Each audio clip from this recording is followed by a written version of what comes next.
આજે વિશ્વ પુસ્તક દિવસ નિમિત્તે મોરબી મહાનગરપાલિકાએ મૂળ તો કાર્યક્રમનું આયોજન કરેલું અને બહુ સરસ મજાનો એકેડેમિક કાર્યક્રમ રહ્યો। પહેલાં તો કોઈ મહાનગરપાલિકાઓ વિચાર કરે કે વિશ્વ પુસ્તક દિવસની ઉજવણી કરવી, એ જાણીને જ મને આનંદ થયો એક લેખક તરીકે, અને એના કરતાં વધારે સારું તો પુસ્તકોના પ્રેમી એક વાચક તરીકે।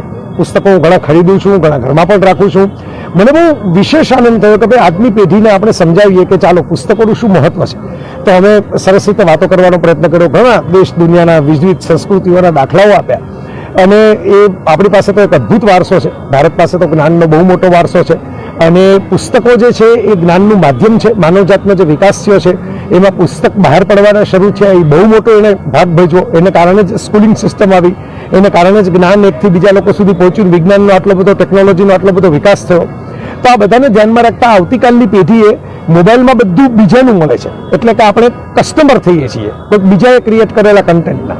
આપણે કન્ટેન્ટ જો ક્રિએટ કરવો હશે તો આપણી પાસે વિચાર જોશે, જ્ઞાન જોશે અને નિરીક્ષણ જોશે। તો આ બધું પુસ્તકો સિવાય આવશે નહીં।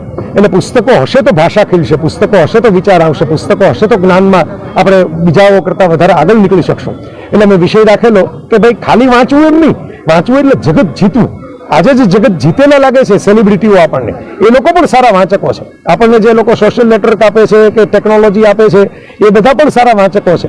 ફિલ્મો આપે છે કે સિરિયલો આપે છે કે સારા કલાકારો છે, એ પણ સારા વાંચકો છે। તો આપણે કેમ સારા વાંચક ન બનીએ? તો મોરબી નગર જો આ દિશામાં સારી યાત્રા કરશે, 30 રૂપિયાની ફીમાં લાઇબ્રેરી છે મોરબીમાં, આજે જ મેં જાણ્યું, તો બહુ મોટી વાત કહેવાય। કારણ કે 30 રૂપિયામાં મેં હસતા હસતા કહ્યું કે કોઈ વાનગીવાળા પાસે જઈને વાનગી ચાખવા ચૂક્યો તો 10 વાનગી ચાખવા નહીં દે 30 રૂપિયામાં। આ તો આખું વર્ષ તમે પુસ્તકો માણી શકશો, ન ગમે તો બીજું મૂકો, બીજું લ્યો, ચોથું લ્યો। તો આવી રીતે આપણે આપણી જાતનો વિકાસ કરી શકીએ, સારા નાગરિક બની શકીએ, અને સારા વાંચક બનીએ તો જ આ જગતની અંદર જે પ્રકારનું જે અધર્મ છે, જે કટ્ટરતા છે, જે આસુરી વૃત્તિઓ છે, જે ભ્રષ્ટાચાર છે, એ બધું પણ ઓછું થાય। કારણ કે સારો માણસ છે, સારો વિચારક ને વાંચક હોય, એને એની અંદરનો અંતરાત્મા છે, એ જ હંમેશા રોકે કે આપણે ખોટું કામ ન કરીએ।